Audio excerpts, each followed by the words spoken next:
तो जानते ना बॉस की मतलब कई सारी ऐसी कहानियां जिन्हें सुनने के बाद जो अपने अस्सलाम वालेकुम नाज़रीन। आप जिस तरह से आपको मैं हमेशा कोशिश करता हूं कि एक शख्स जो कश्मीर की जो शख्सियतें हैं उनसे मिलाऊं, आज जिस मेहमान को हमने दावत दी है, हम आज आए हैं रेड एफएम के ऑफिस और हम आपको मिलाने जा रहे हैं कश्मीर का रणवीर सिंह यानी कि आरजे रफ़ीक।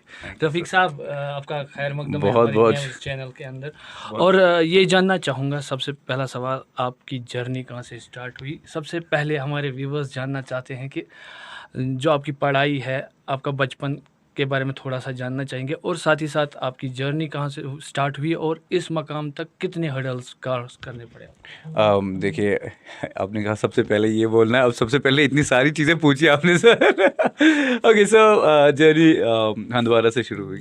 हंदवारा के लेलम से मैं हूँ और वहाँ से ये कहानी शुरू हुई है। वहाँ बैठे बैठे रेडियो सुनते थे, रेडियो को एंजॉय किया है, रेडियो की कई सारी पर्सनालिटीज़ को मैंने सुना है, उन्हें सेलिब्रेट किया है।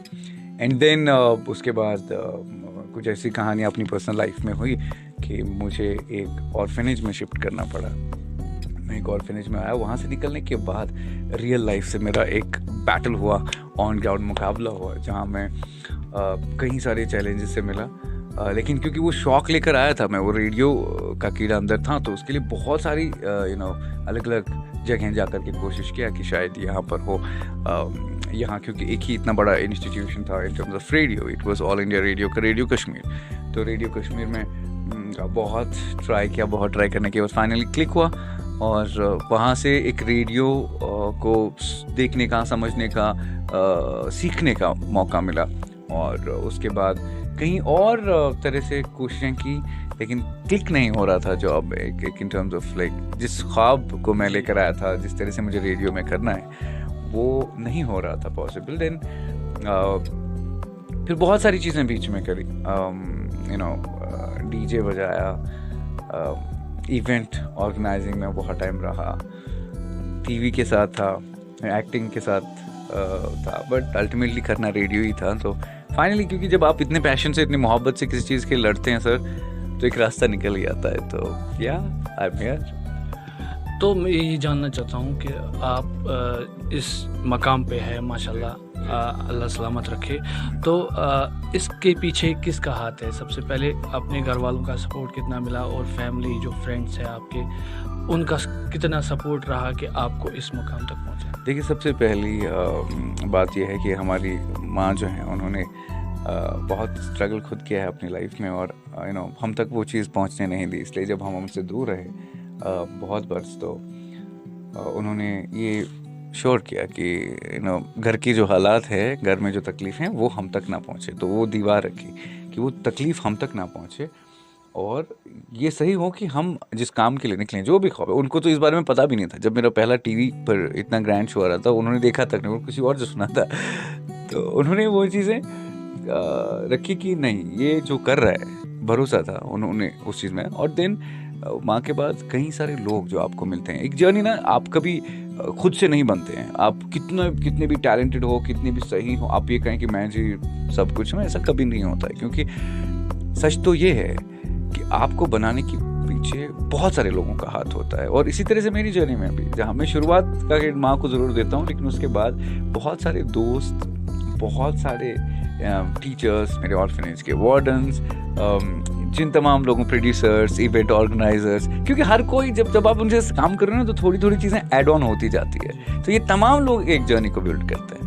पिछले ज़माने की बात की जाए तो वहाँ पे एक ही रेडियो स्टेशन था हमारे कश्मीर के अंदर, जो रेडियो कश्मीर श्रीनगर। और अब जो अब इस फील्ड में भी काफ़ी कंपटीशन नज़र आ रहा है। तो कितना बर्डन होता है आपका ये काम, और अगर किस तरह से आप यूथ को मोटिवेट करेंगे इस फील्ड में आने के लिए? देखिए, सबसे अच्छी चीज़ है कि हमें वेलकम करना चाहिए कि और भी बहुत सारे रेडियो स्टेशंस आए।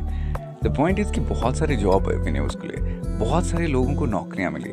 लाइक मेरे को तो यही था कि मुझे करना है रेडियो, और मेरे लिए जगह नहीं थी कि मैं जा कर के कहाँ जाके इंटरव्यू दूँ और कहाँ हूँ। देन ये प्राइवेट स्टेशंस बहुत सारे लॉन्च हुए एंड बहुत सारे हमारे दोस्त जो इस इंडस्ट्री में आए, एंड वो अभी अच्छा जॉब कर रहे हैं। द पॉइंट इज जब आपके सामने, क्योंकि आप अगर अकेले हो ना सर मार्केट में, तो वो मज़ा नहीं है, क्योंकि आपका किसी के साथ कंपटीशन ही नहीं है।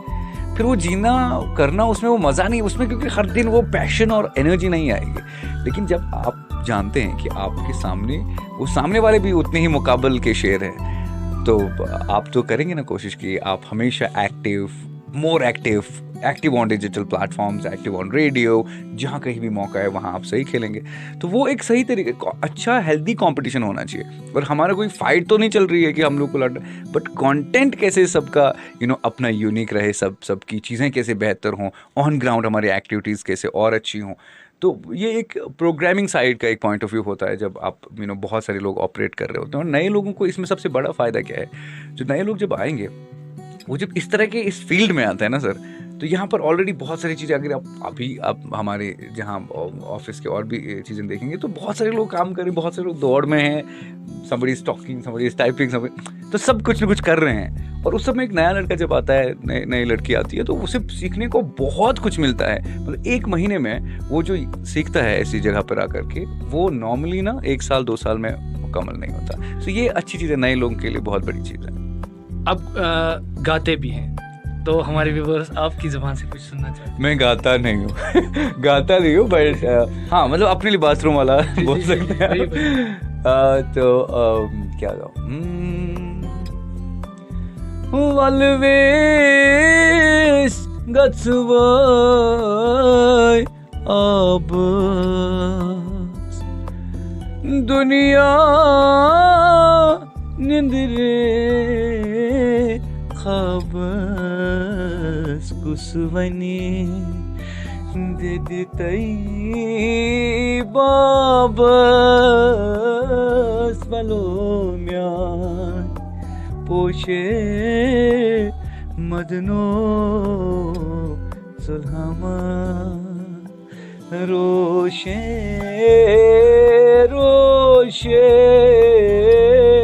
बलो म्यान पोशे मदनो।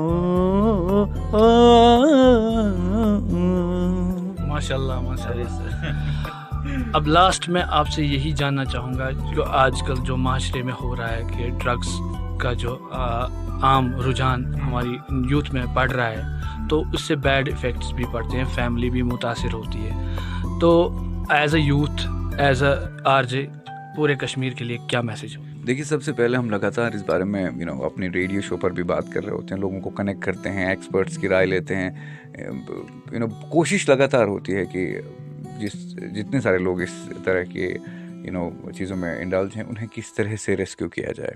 देखिए, अब ये एक जंग है जिसे हमें लड़ना है, और इन तमाम लोगों को कैसे रेस्क्यू करना है। मैं तो बस ये कहता हूँ कि इसे सबसे पहले ठीक करने का एक तरीका है कि जो हमारे आसपास के लोग हैं, जो फैमिली है, फ्रेंड्स है, ये लोग पहले पॉजिटिव हों, ये लोग पहले ये इनिशिएटिव लें, क्योंकि सबसे करीब वो लोग हैं, क्योंकि वो सब जानते हैं, राजदार वही हैं, उन्हें सब कुछ मालूम है कि ये क्या कर रहा है। सबसे पहले उन्हें उन पे जिम्मेदारी आती है कि वो अपने उस साइकिल, अपने उस सर्कल, अपने उस ग्रुप को ठीक करें, उस चीज़ में देखें, ऑब्जर्व करें, और एक बहुत ही कायदे से, ढंग से इन चीज़ों को हैंडल करने की कोशिश करें। एंड देन अब देखिए, सिविल सोसाइटी हमारे यहाँ, देन हमारे यहाँ एडमिनिस्ट्रेशन लगातार अभी बहुत सारे इनिशिएटिव्स लेकर आई हैं कि किस तरह से इन चीज़ों को रोका जा सकता है। अब तो ये रही एडमिनिस्ट्रेशन, लॉ एंड ऑर्डर की बात कि वो किस तरह से करेंगे, लेकिन एक सोशल रिस्पॉन्सिबिलिटी है सबकी की आसपास में हम जो चीज़ें होते हुए देखते हैं और अवॉइड करते हैं, इग्नोर कर देते हैं, वो सबसे बड़ा गुनाह है, वो सबसे बड़ी गलती वो है कि आप देख के अनदेखा करते हैं। और अगर वहाँ पर इस तरह की चीज़ों में रोक लगती है, आम लोग इस पर बात करेंगे, आवाज़ उठाएंगे, अवेयरनेस बनाएंगे कि माँ बाप पे भी तो जिम्मेदारियाँ आयद होती है ना कि वो देखें।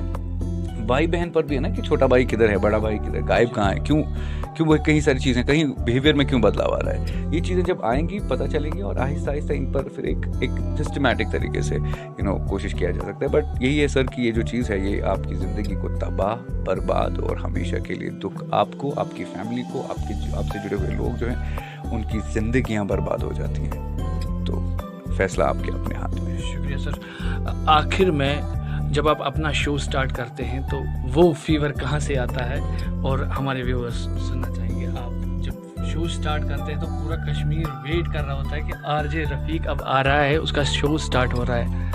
देखिए क्या है ना ये सर, बहुत बहुत शुक्रिया आप इतनी मोहब्बत दे रहे हैं, लेकिन द पॉइंट इज कि जो मेरा शो है, जो मेरा रेडियो चैनल है, जो मेरे माइक है, ये मेरा प्यार है, ठीक है। तो जब मैं इसके सामने आता हूँ ना तो सब कुछ भूल के इसके साथ जुड़ता हूँ। और अब एनर्जी जो कहाँ से आती है, इट्स वो पैशन जो आप सच्चे मन से काम करते हैं। तो इट गोज लाइक नॉर्मली जो अलग अलग चीज़ें होती है सर, अलग अलग तरीके से हर शो स्टार्ट होता है। और नॉर्मली आप बेसिक तो ऐसे हम लोग करते हैं। Alright, so welcome to my show. मैं हूँ आंशर Rafiq and boss, yes, number one Vela in the house. Dun dun dun dun. So I will go like this. And then people will join in, तालियां बजेगी। हम मेरा show is very casual. बहुत सारे दोस्त हमारे studio में होते हैं, जो ही मेरा शो शुरू होता है तो बहुत सारे दोस्त तालियां बजाने में लग जाते हैं। तो हमारे यहाँ पर डफली बजती है। तो मेरा show is very casual, it's live vibe. जो सड़क पर भी बैठ के इंसान करे ना तो इट्स लाइक दैट। शुक्रिया सर, हमारे साथ बात करने के लिए थे आरजे रफीक। आप मुझे दीजिए इजाज़त, आपके सामने फिर हाजिर होंगे एक और शख्सियत के साथ।